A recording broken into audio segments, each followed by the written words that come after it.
Many years ago, near the lands of old Persia, there lived a blind fakir in a small village.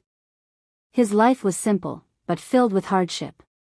Each morning he would rise slowly, clutching a wooden bowl in one hand and a walking stick in the other, and set out to beg in the village lanes.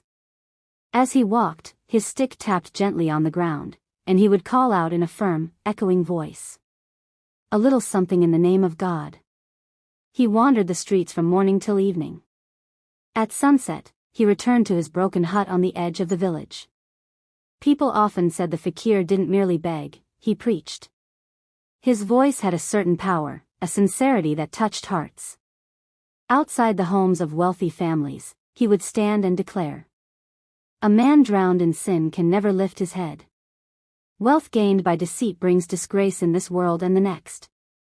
Hold fast to honesty, or God will take everything away." Sometimes he would point to himself and say, "Look at me. I once had eyes, respect, and a name. But I made mistakes, and this is my punishment. Never deceive anyone, my children." His words left people silent, thoughtful, and often uneasy. A wealthy man grows curious.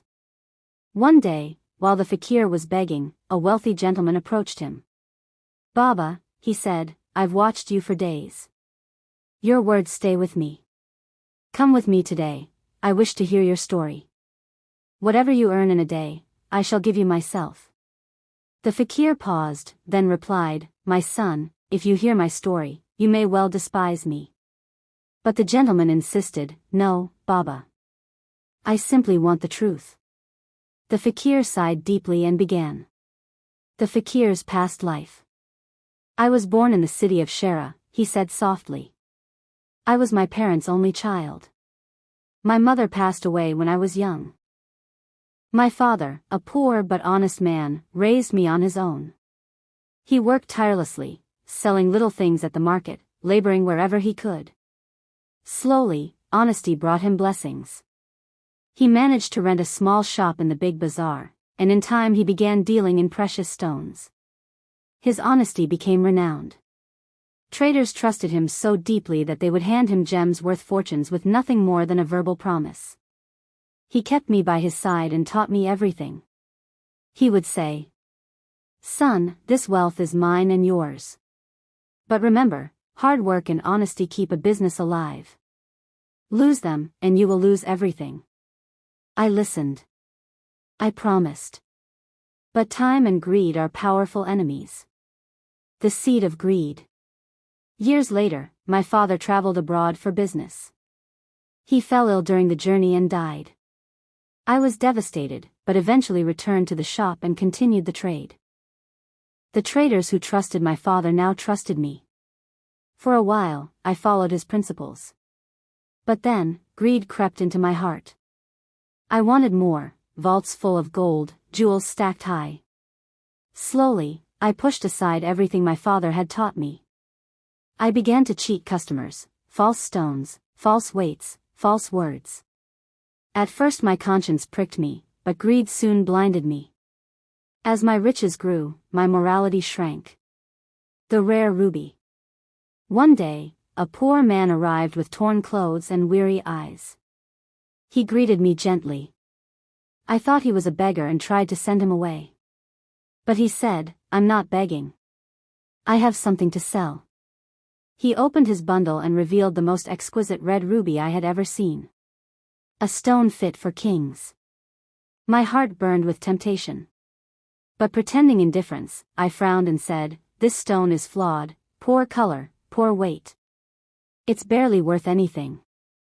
I can give you no more than a few coins." The man's face fell.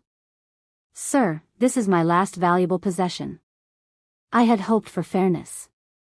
His desperation fueled my dishonesty. I bought that priceless ruby for 20 small coins. I locked it away, congratulating myself. But that single act would come back to destroy me. The downfall. 2 days later, a horseman fell dead outside my shop. I rushed out, not to help, but to search his pockets. People saw me and assumed I had killed him. The police chief, who already disliked me, arrested me at once. The judge also hated me, for I had once insulted him. Without even investigating, he sentenced me to death. That night, the judge visited my cell. I begged for mercy. He laughed and said, "We know you've earned great wealth. Where is our share?" I understood. He wanted a bribe. To save my life, I surrendered nearly all I had, gold and jewels by the handful. In the morning, he declared me innocent. Instead of learning my lesson, I grew more desperate than ever to regain my wealth. The final deception. One day, 2 women came to my shop. One carried a baby, the other a basket of pearls. They spoke of buying jewelry for a wedding. Sensing an opportunity, I lied, claiming I had jewels finer than anyone else's. The woman eagerly asked to see them. I brought out the rare ruby I had bought for 20 coins. 200,000 coins, I said. So cheap, she replied, delighted. She chose several pieces.